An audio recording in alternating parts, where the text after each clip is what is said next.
Greetings and welcome to this edition of Positronic. I'm Barry P. Cook. I want to talk to you about the season finale of the book of Boba Fett. It was called In the Name of Honor. And as it starts, we see that Boba, Fennec Shand, and Din are discussing alongside the mod crew that they have hired what to do as they wait for the big attack by the Pikes.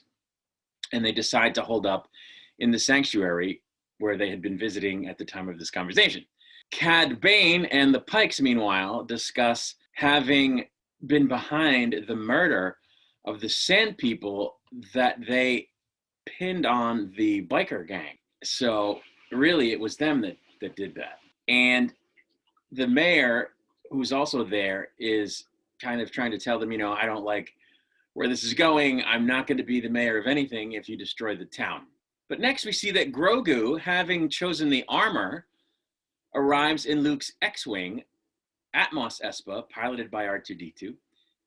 And it turns out that the mechanic lady not only speaks Jawa, but speaks droid. I guess we knew this because she talked to her own droids, but that apparently includes astromech. So she's just, I don't know, she knows everything.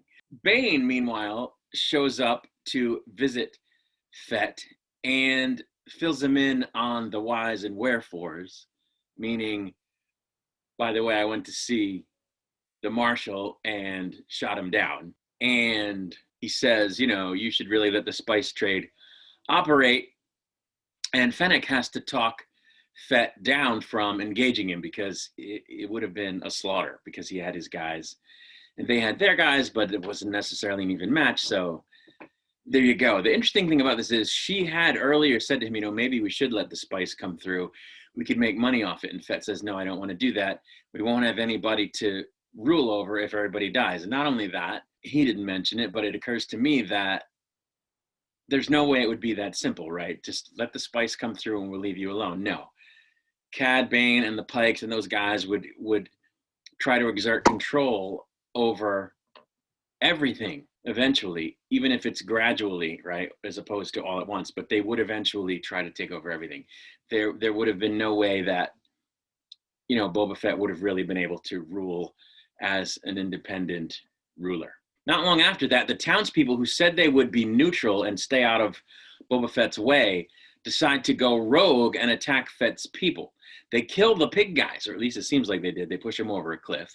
They overwhelm Black Chrysanthemum at one point, which I wasn't really buying. Fett then sends the mayor's number one guy, that guy that led them on a chase a couple episodes ago, with a non-starter type of offer out to the Pikes people. It basically says, get out of here or I'm going to kill you. I don't offer anything. This isn't really a negotiation. This is my negotiation. Get the hell out of here. So they, of course, get upset. But while they were being distracted, Boba and Din made their way outside unseen and then blasted up into the sky and were flying around and shooting at them. And they eventually land on the ground. They continue shooting at them. There was a cool gunfight. It involved, firing their guns from their hands, launching mini missiles from their wrist. At least Din does that. Boba Fett at one point lifts his knee and something shoots out of there. It was pretty cool. But the people of Freetown do eventually show up, even though the marshal was knocked down. No one was sure whether they were going to show up as a sort of cavalry, but they do. And they're being led by Queequeg, who is driving them around on a big land speeder with a turret, and he starts blasting the crap out of the Pike people. Black Chrysanthemum shows up in the town square at the where this is all happening, having come over from where he was previously, literally carrying guys on his back who are trying to take him down again, shooting his way to the sanctuary for cover, while also literally throwing guys around. It was crazy. And I'm realizing that whoever is in that suit is like a big dude. I suppose I should have realized this before, but whoever is actually playing this character is a big dude, just like Peter Mayhew was a big dude playing Chewbacca. But this guy may not be as tall, but he's tall, just maybe not as tall, and he's broad. So this is a big dude. I would not want to make him angry.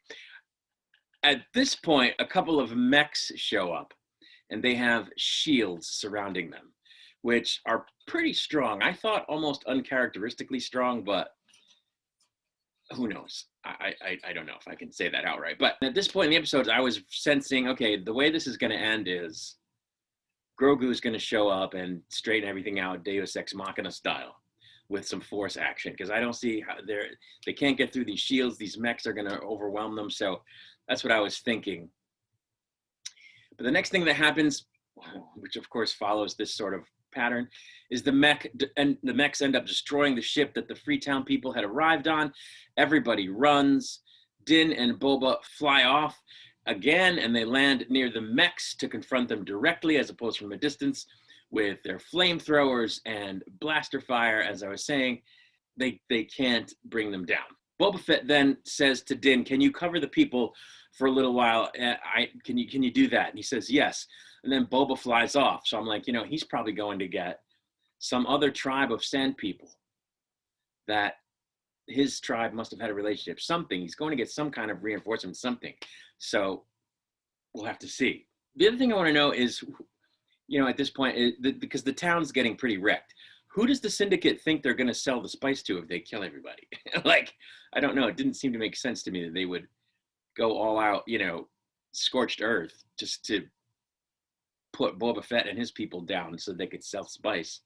But who are they going to sell it to? I don't know. Maybe they just wanted to bring it through there. Maybe they didn't really need anybody to buy. I don't know. Anyway, it didn't seem that kind of gave me a question. Next, the mechanic lady shows up in some kind of space rickshaw, and Din hitches a ride out of the general area with her, like lickety split quick. At which point, there is a very cute reunion scene between he and Grogu. Grogu sees him and leaps out of his seat into his arms, and they have a little talk. But of course, Din is concerned that Grogu is there because it's a huge danger zone. But the next thing that happens is, it turns out that I was incorrect. Boba Fett did not go get sand people. He went to get the Rancor, which he is now riding atop and using it to make short work of the mechs, meaning that he can knock them around, the Rancor can, without breaking the shields. They're like soccer balls. He just hits them and they roll around. And, so that was pretty cool, right? They're not doing too well at that point. This, of course, weakens the shields on at least one of them, and allows Din to cut through the weakened shields with the dark blade now that it's weak. And he attacks it directly. It then still is almost able to kill him, but Grogu begins to dismantle it with the Force. He manages to take a bolt out. It comes flying and knocks him back a little bit, but it kind of stumbles after that.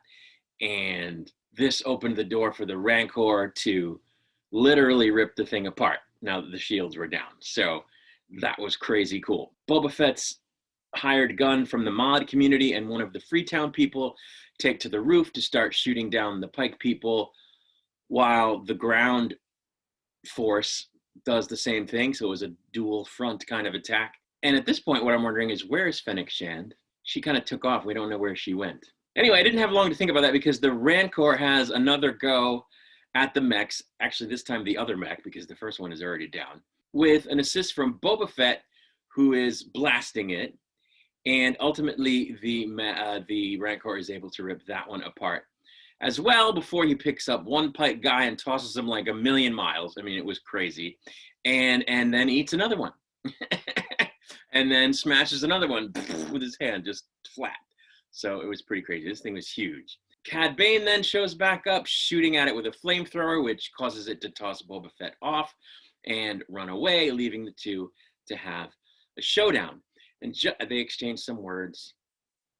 Bane says stuff like, you've gone soft or whatever. And Boba Fett says, yeah, it happens to all of us. And he taunts him and, about the sand people, and says some unkind things. And they're squaring off. They're bowing up, as they say. And there's some shooting.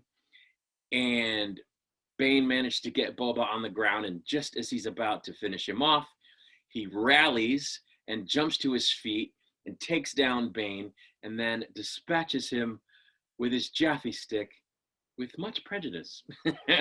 So it would appear that he's dead. Now, the attack of the Pikes, as it were, should have been a movie, having been put down, their mechs destroyed, Bane dead, the foot soldiers on the run, there's still the issue of the Rancor, which is now running rampant.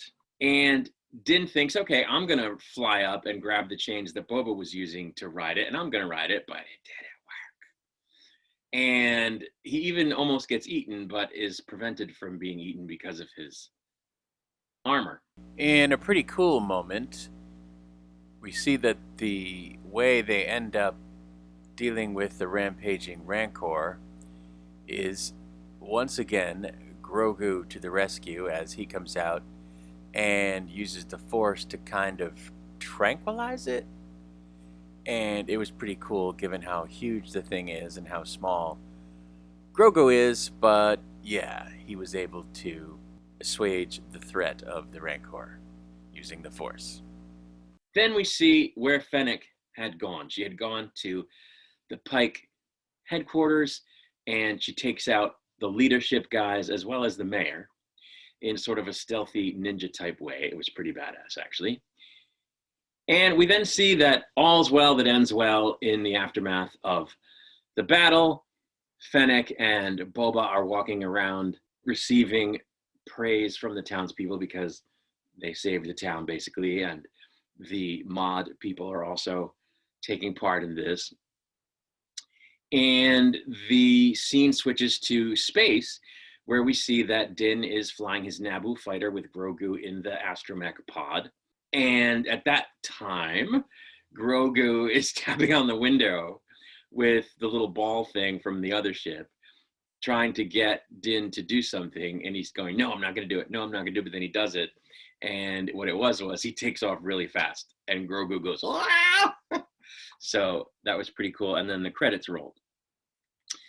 During the credits, we got a scene where we see that the Marshal is being healed in Boba Fett's Bacta tank under the care of that mod guy from the palace that did the enhancement work or the modification work on Fennec. So it would seem that the Marshal is not deceased and that he's going to come back and that he's going to be enhanced. So that should be cool. I like Timothy Olyphant. He's a really good actor.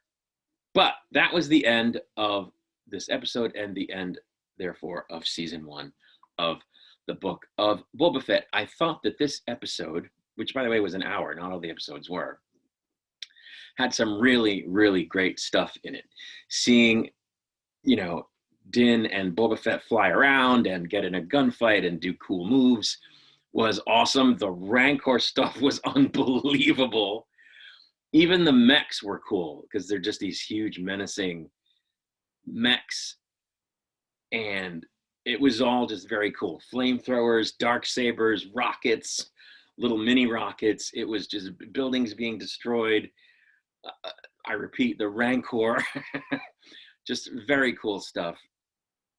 So I enjoyed the hell out of that. It wasn't a perfect episode, though. I thought that some of the dialogue was wonky. And there's one set of lines that Fennec says, which is basically just like the caption of a picture. It's just, it's just encapsulating something that is, I guess, that you kind of already knew. It was really like exposition. It didn't work as dialogue. It was more like a voiceover kind of thing that she said, but it was written as dialogue that she's talking to people in the story while she's saying this stuff. It just came off weird. There were other moments that I thought, where the dialogue was clunky and where the purpose of it was more to explain what we were going to see, to sort of, when I say explain, I mean explain it away, like, because it wouldn't necessarily have made sense unless they came up with dialogue to explain it, and the way they came up with it wasn't really organic. It kind of felt like we are explaining what is going to happen next now. You know what I'm saying? So it didn't work. I didn't think the writing was great in a couple of sequences. But the mechanic lady's great. The mayor guy is great, even though he's a jerk. The Grogu stuff is of course cute, and the action stuff was just off the charts. So, and Cad Bane gets killed, which is great. Uh, and before that, he's an interesting character that I think added to these last 2 episodes. So that was cool. I think it was good overall. There was some weak stuff that I didn't really love, but it was a good episode. And in terms of the season, I mean, I think it worked a little better than the first couple of seasons of The Mandalorian, which were really kind of have gun, will travel. Whereas this was, you know, more of a drama centered in one place that told the story of that place, you know what I'm saying, versus story of a character who doesn't really have a place. He's just going all over, doing kind of the same thing over and over. This was more linear than that and more point A to point B than that. Although The Mandalorian was point A to point B, it was just kind of buried under the rest of it. And the point A to point B was getting Grogu to safety, which in The Mandalorian season 1 and 2 ended up meaning getting him to Luke. On that note, Grogu's choice, the choice they wrote for Grogu didn't make sense to me. What the hell was the point of the first 2 seasons of The Mandalorian getting him to the Jedi if he rejected that path to be with Din? Like, they did that, they got him to the Jedi, and now they're saying, we went through all that, screw it. He's going to choose Din. And I question the motivation of that. Is the motivation of that to keep Grogu in the show and to keep showing his relationship with Din? Are they just winging it? You know, what? It just, to me, sort of destroyed the whole struggle of those 2 characters, Din and Grogu, from season 1 and 2 of The Mandalorian. Just sort of made that completely pointless. And I don't see how they're going to make that not pointless going forward. They would have to say a lot of words to explain how him choosing that is in line with his journey up to that point. You know, that there's a through line, as opposed to just, changed his mind. You know, like, that's going to be tricky for them to pull off, I think, either in Boba Fett season 2 or Mandalorian season 3. The Ahsoka show is coming out as well, so he could show up on either of those shows, because they seem to be blending them all. They're separate shows, but they're blending them. You know, Ahsoka showed up in Mandalorian, Mandalorian showed up in Boba Fett, Boba Fett showed up in Mandalorian, Grogu showed up in Boba Fett. So, and the mechanic lady showed up in both shows. So I think they're calling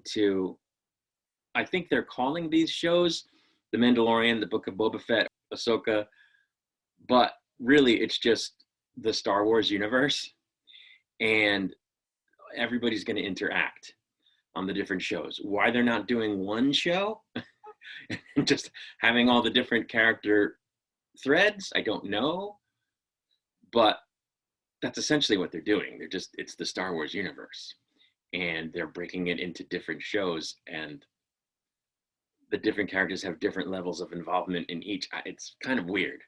But anyway, the point being, Grogu could show up on either of those shows and go back to the Jedi thing, which would be strange as well, but they could do it still, you know, without continually bringing in Luke. So we'll have to wait and see what happens. I enjoyed this season. I know a lot of people didn't. They say that Boba Fett was basically turned into a big softy, which contradicts his character. I think it's just a case of them having a character that's grown, that's evolved over time, which I think is great. And I think that's what you're supposed to do with characters. The only issue I have is that he did, even to me, sometimes seem to be a little too, and I've said this before, a little too on the soft side. Like the thing with freeing Black Kurzenstan, which I said, you know, people are complaining about this. Why did he do that? He's ruthless. He would have just killed him. And I said, no, he's counting on him being an ally later. And that's exactly what he did. So, or maybe he wasn't counting on it, but he was wise to the fact that there could be a possibility, right? So, and that he might need allies. So that panned out. He did, in fact, hire him, as we saw a couple episodes ago. And in this episode, he was an integral part of Boba Fett's forces. So that totally paid off. So I'm glad about that because I saw it coming. But he did other things along the way that, you know, you can understand from a certain point of, okay, he's trying to be different. He's trying to go a different way. But like, I thought sometimes he went to an extreme. Like he just was like way more committed to it than seemed to make sense sometimes, like to his own detriment. Like, I think when you're a calculating person and you're making a choice that may be atypical for you, like freeing Black Chrysanthemum, there's something you might have in mind that, like I said, hey, this guy might end up being an ally later. I want to leave that possibility open. You're doing it to benefit yourself in the long run. It's a strategic move. But sometimes he erred on the side of, I'm just going to be a nice guy, and didn't really seem to have a payoff. And I didn't think that that made sense. I understand he's evolving. He's trying to do things differently. He's trying to be less ruthless and be more calculating. But some of the stuff just seemed not to make sense at all and didn't seem to have any real logic behind it. Almost like they were writing him, you know, making these more benevolent choices for the sake of it. But I don't think it came up that much, but I did see it over the course of the season, and I was kind of like, yeah, I don't know if I buy that. But it wasn't enough at any point to make the series not good. In my opinion, I think it was a good season. I very much enjoyed the whole thing on balance, and I'm looking forward to more of it, as well as more Star Wars. As I said, we still have Obi-Wan coming up, and then Ahsoka. There's some other shows I'm not going to watch, but there's those two. And hopefully more Mandalorian. So that's really it. I will be back with more videos when the need arises. Until then, I wish you peace and long life.